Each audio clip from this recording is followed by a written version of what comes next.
Let's see. What does this mean? So, doing a little bit of socialization of total cuteness. Look at this. Daddy, Daddy. These are some of our 3rd or 4th generation water monitors that we produce, and basically doing some socialization. So you have these where they're stretching their necks out, they're climbing on you, all this kind of stuff. See that right there? They're popping their necks up and looking and stuff. This is what we do to get them to this point where they make fantastic captives. So this is what we're all about. So I'm obviously not giving us a great video here. I got lots of monitors in the background scratching, but it's just you periodically throughout the day. I go through all this. This is, see how it's just really posturing up nice and high?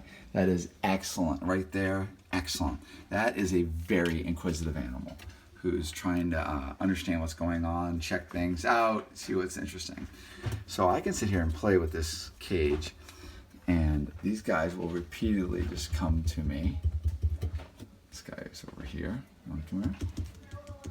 Let's see. This is the guy that just went over there. He's like, no, I don't understand glass.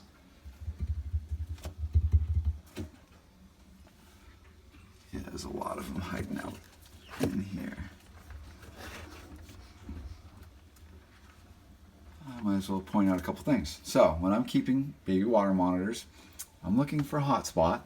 That hotspot's 120, 130. Here it comes recycling back to me. The ambient temperature, which means at the other end of the cage, what would be the cooler, just average temperature of a surface, that's going to be, maybe 82, 84 at the highest. You do not want, so if this is 120 and that's 130, and then that part is 90, you're gonna basically stress the animal out. The animal's not going to do well. But if this was also 120, 130, and that end of the cage was 70, that would also be a huge problem too. So we have to basically provide enclosures that meet the temperature requirements and the husbandry requirements of these animals. So ultimately, 120, 130 degree hot spot. I give them places to hide underneath. You can see right there.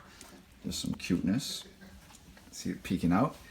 But you basically have the hot spot where they're periodically going to go over here. They're going to heat themselves up. Then they're going to thermoregulate. So that means that they're going to expose themselves to the heat, then move away and cool down at the ambient temperature. So if the ambient over here is 82, over a period of time, 15 minutes or whatever, they're going to start cooling down. And let's say they just fed or whatever, they want to heat back up. They're going to wander back over there and they're going to heat up again. So you see right there, totally flattening out.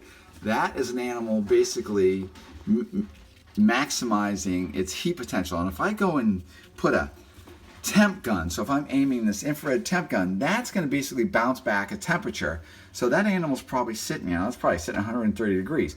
That animal will only sit there for maybe 5 minutes, 10 minutes, just enough to get its core temperature. The core temperature is the internal temperature, the average body temperature of this little guy. And so that average body temperature might only want to be, maybe it's 88, maybe it's 90 degrees.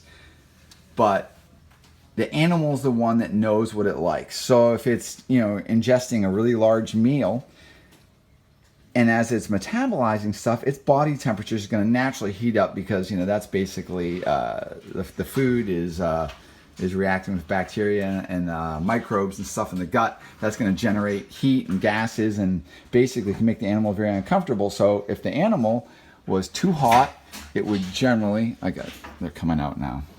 If the animal was too hot and the animal couldn't cool down, that's going to make the animal incredibly uncomfortable. That's not going to be good. Same thing also being said, if that animal is going from 120, 130 to 70 degrees, so it goes underneath something and falls asleep. Now the animal's cold.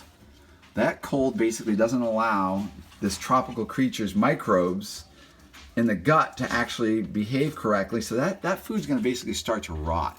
And it can potentially have something called pancreatitis. Look at this. I just love that. But this is what we're about, with our water monitors, really just having your little buddies. And as I sit here and play, they're going to just keep coming out and terrorizing me. And boy, they don't come out of the egg, you know, like all just naturally imprinted on you. But I've hand raised a lot of birds, you know, captive bred birds, and I really see these animals as, you know, having remarkable brains.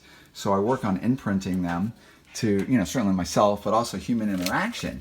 And it gets to be just crazy. Like as you start working with these guys and their brains just open up. Once you overcome any of the fearfulness, which you can clearly see there's absolutely no fear. Now you're just having an animal with its brain, and it's expressing its intelligence that we, you know, pick up on, and basically allows us to really enjoy these animals. And what's really interesting about these guys, they don't bite. I mean, sure they could, you know, blah blah blah. They don't bite. They, as long as they don't think you're food, and that this could be, you know, 5-foot animal, 2-foot animal, little baby, you know, 8-foot animal, whatever. That, they're all up on me. I can't even. Hello. It's too much to manage.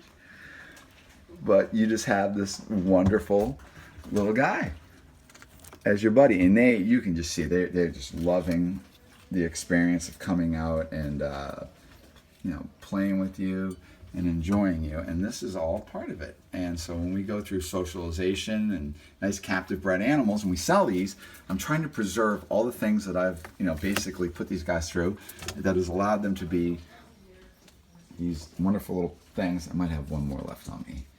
And it's very important people follow our advice and the techniques that Nerd uses. These are all techniques I've developed over the years to basically do this kind of stuff. And, you know, years ago, people were just all, you know, oh, I, you know, didn't understand all this different stuff that I do. But now it's become widely accepted ways of socializing these animals, and I show how I can, you know, dwarf caiman, tokay geckos, whatever it is. We can socialize these animals to make them remarkable. But that's, you know, basically using some of the parameters we're doing. But with our water monitors, we're very, very specific about our setups, the techniques, and doing that. Please look at our YouTube channel, New England Reptile Distributors on YouTube. I do lots of videos on socialization, setups, husbandry, just all that different stuff. It's very, very important people try to understand this and adhere to it. But once you kind of watch enough of my videos, really start understanding what I'm trying to get at and what we do. All right, I guess we're going to say goodbye to epic cuteness. Look at this. And you. Hello. Hello. Here we come. Daddy's a tree. All right, say goodbye.